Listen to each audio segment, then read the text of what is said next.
Once again this year during the holiday season, the National Center of Afro-American Artists is producing Black Nativity. To tell us about this year's production is our guest from the center, the curator of its museum, Edmund Barry Gaither. Thank you very much for being with us, Barry.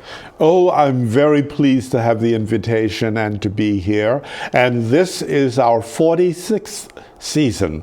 That's a lot of shows, a lot of seasons. Well, speaking of seasons, we've just gotten over an election season, and I feel like I'm still in that, and we're talking about this other season that's coming up. This must be in your mind, this overlap, too. Yes, when I sat down to write the note from the director that's part of our program, I thought about it very much in terms of the political season which we're emerging from, a season in which I think a lot of the worst of ourselves was put forward in a campaign that frankly was in many ways vulgar.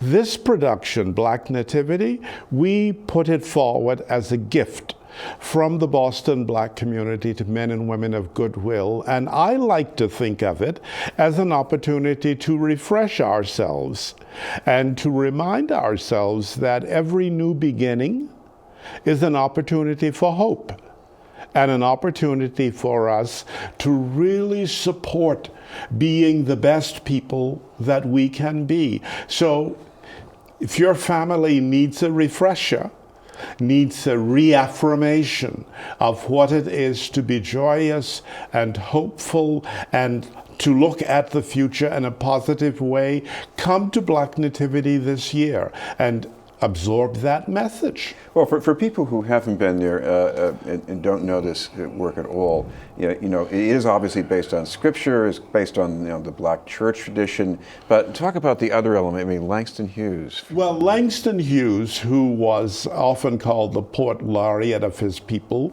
a genuine spirit from the Harlem Renaissance, had a great admiration for Black speech and for gospel and blues.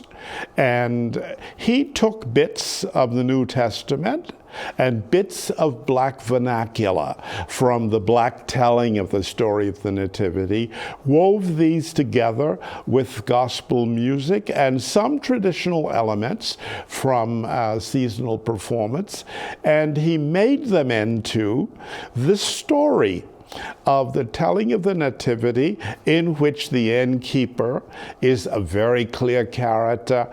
The most magnificent of characters in his reworking is what he does with Mary and Joseph.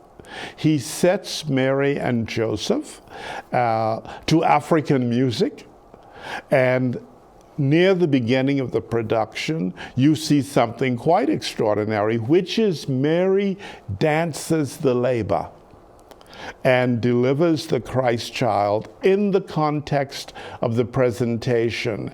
And she emerges from the dance holding a young live baby, our youngest cast member, and places the baby into the manger.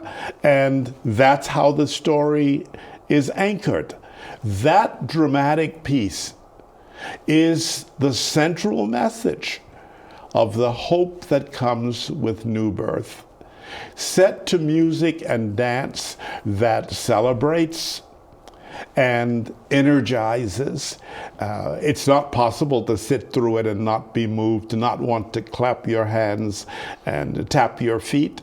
So he takes this story of the Nativity, sets it in Black language, interspersed with bits of New Testament scripture, and gives the whole thing a musical score in which adult singers and children bring the particular qualities of each of those choral opportunities. I mean, there's a lightness in the voice of children, which is magical. There's a maturity in the voice of the adults, and the two weave themselves into this experience, which is memorable. So some people have come to every production over this whole period of time. It has become a cherished tradition here in Boston. What about the history that was taking place in this country when this was conceived by Langston Hughes, the Great Migration? Langston actually puts this piece together in the 1960s. The 1960s are, in a certain sense, a crest point for the Great Migration, which had begun long before, but was at a really high place in the 60s. It also is the era of Black Power and of the Civil Rights Movement, of the March on Washington. It's a time in our national history when race and class and rights are all very much at the front end of the table. So Langston, who was always interested in social themes, pulls all of these together in the background to the piece. But I think the main point that he wants to make with the piece is that Black survival has been inseparable from the arts, inseparable from the role of music in lifting the spirit and pointing to a higher plane. And this piece did that.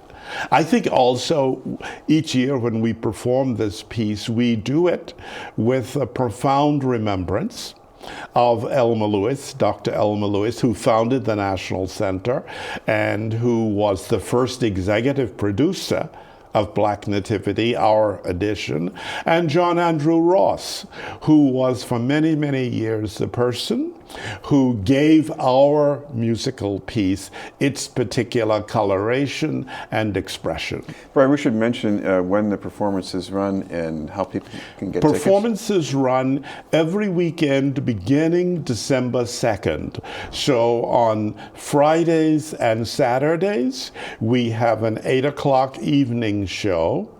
On on Fridays and Saturdays, we have the evening show. On Saturday afternoon and Sunday afternoon at 3:30, we have a matinee. And so there are 4 shows in each weekend, and those go from the 2nd of December until the 18th of December.